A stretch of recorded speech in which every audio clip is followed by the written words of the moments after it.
পশ্চিম এশিয়ায় ইসলামিক রাষ্ট্রগুলির মাঝে একমাত্র ইহুদি দেশ ইসরায়েল তৈরি করতে চলেছে ছত্রপতি শিবাজী মহারাজের স্ট্যাচু। ভারত, মরিশাস, আমেরিকার পর ইসরায়েল এই মূর্তি স্থাপনের ইতিহাসটি গড়তে চলেছে। তো এই প্রকল্পটি ঘোষণা করা হয় 1674 সালের 6 জুন ছত্রপতি শিবাজী মহারাজের রাজ্যাভিষেকের বার্ষিকী উপলক্ষে।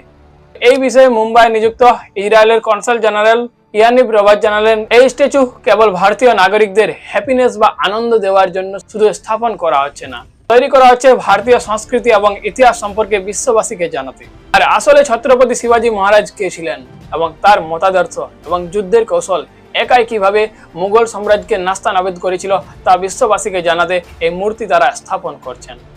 তবে এর সঙ্গে ইসরায়েলের প্রধানমন্ত্রী বেঞ্জামিন নেতানিয়াহু যুক্ত করেছেন, ছত্রপতি শিবাজী মহারাজ সংক্রান্ত প্রকাশিত বই এবার তাদের ভাষা হিব্রু ভাষায় প্রকাশিত হবে, যাতে ইসরায়েলের নাগরিকরা তার আদর্শে অনুপ্রাণিত হতে পারেন।